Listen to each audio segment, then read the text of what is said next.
Bueno, pues la película, la plataforma no la vamos a decir, pero la película sí. La película se llama Dejar el mundo atrás.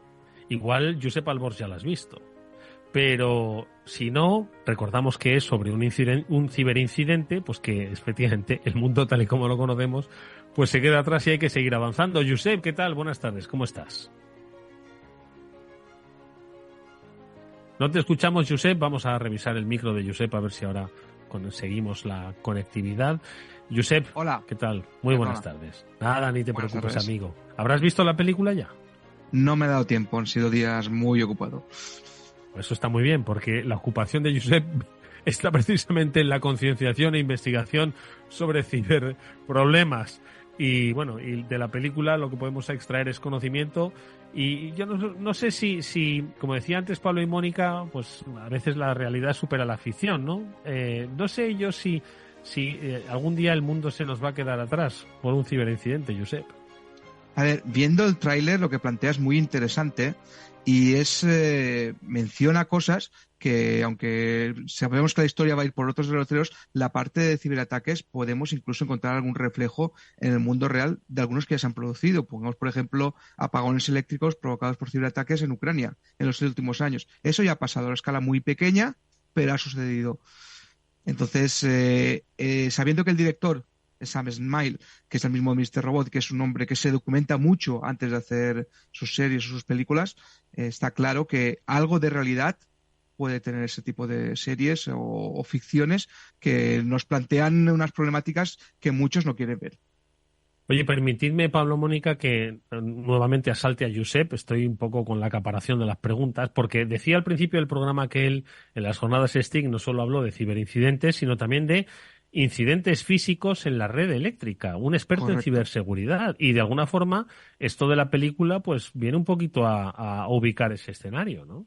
Efectivamente, digamos que los ciberataques son una posibilidad, pero no debemos olvidar otros incidentes físicos, ya sean provocados por el hombre o por la naturaleza, que pueden afectar a ese suministro eléctrico y colapsar buena parte de la sociedad que tenemos actualmente si no se toman las medidas adecuadas para tener un respaldo o una respuesta adecuada y conseguir restaurar ese suministro lo antes posible. Ahora ya sí, Pablo, Mónica, preguntas sobre la no distopía, ¿eh? No, hay que pensar en la no distopía. A mí me gustaría también, pues, para los oyentes que no lo sepan, pues no, contarles que también hay una ley de protección de infraestructuras críticas, que es decir, que los gobiernos ya se han preocupado de identificar cuáles son un poco estas infraestructuras que por un poco también por la definición no se deben, su funcionamiento o su alteración o su interrupción puede provocar consecuencias graves en el desarrollo de actividades básicas y diarias para la sociedad.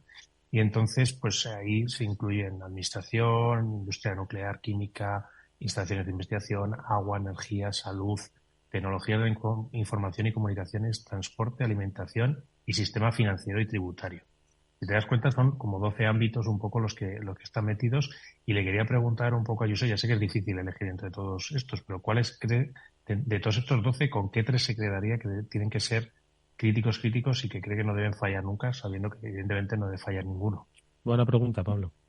Pues es una buena pregunta, pero yo tengo clarísimo. Uno es el suministro eléctrico, el otro es el financiero y otro es el sanitario. Muy claro. Así da gusto. Y luego ya podríamos meter a otros, como logística, transportes y demás comunicaciones, pero esos tres creo que son claves. Financiero, eléctrico y Y sanitario. sanitario. Bueno, pues es que por mucho que funcione el financiero, quiero decir, si no permites, o sea, quiero decirte, si hacer transacciones Sí, sobre la sí. nada, ¿no? No sé. A ver, tú estás hablando de un cúmulo de posibilidades en el cual hubiera, digamos, un colapso.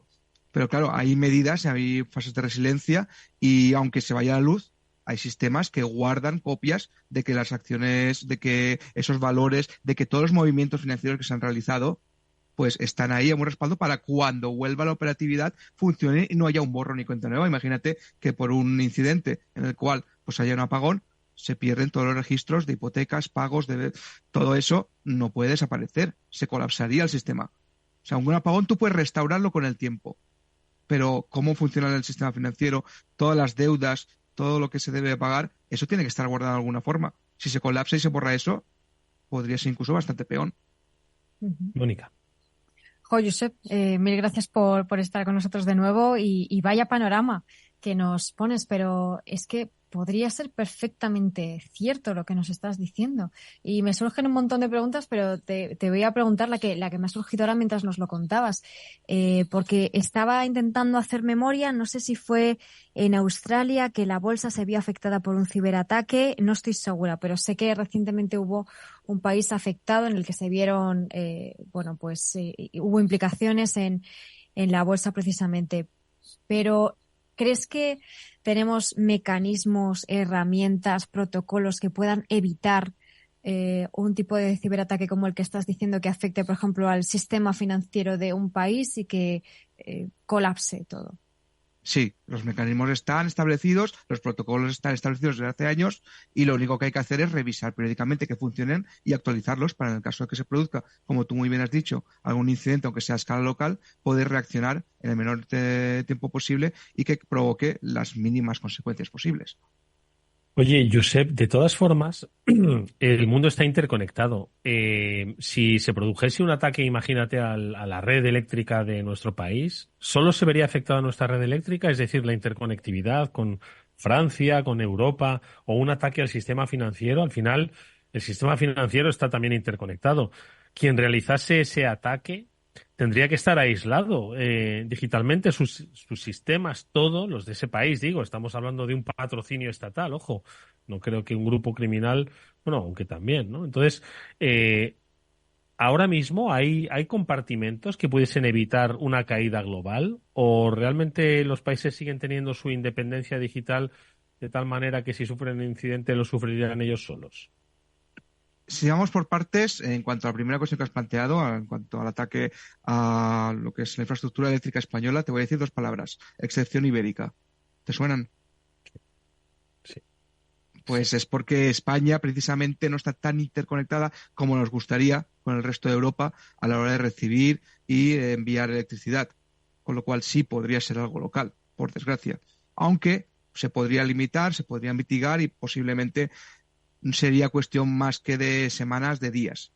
En cuanto a otros temas como el financiero, habría que ver, o incluso comunicaciones, habría que ver cómo está segmentada las redes que interactúan en un país. Ahora mismo hay un país que todo el mundo sabe quién es, que ha hecho pruebas durante los últimos años para incluso tener una separación de Internet y tener su propia intranet, y que está actuando en cuestión pues, de los últimos meses por la guerra que se está produciendo en Ucrania, para poder aislarse, como tú muy bien has dicho, en caso de que tengan que hacerlo. Entonces, la posibilidad está. ¿Cómo de preparados estamos nosotros con respecto al resto? Tendríamos que evaluarlo y para eso se hacen ejercicios en los que varias naciones, con sus ciberejércitos, sus colaboradores, tanto en el sector público como privado, actúan y hacen esos ejercicios a escala y luego lo extrapolan a lo que sería una situación más o menos real. Ahora bien, ¿cómo se desenvolvería en una situación real? No lo sabemos porque no la hemos vivido a una escala tan grande. Hemos visto cosas puntuales. Pero está bien que se planteen estas cuestiones, está bien que se conciencie sobre esta problemática, está bien que se produzcan series y películas de este tipo para que la gente tome conciencia y que los legisladores y las personas que tengan que administrar pues, todas estas situaciones y crear los protocolos necesarios puedan pues, actualizarlos, puedan obtener recursos y se destinen sobre todo los recursos que se hace falta para afrontar una situación de este tipo. Pablo, una pregunta más para Josep.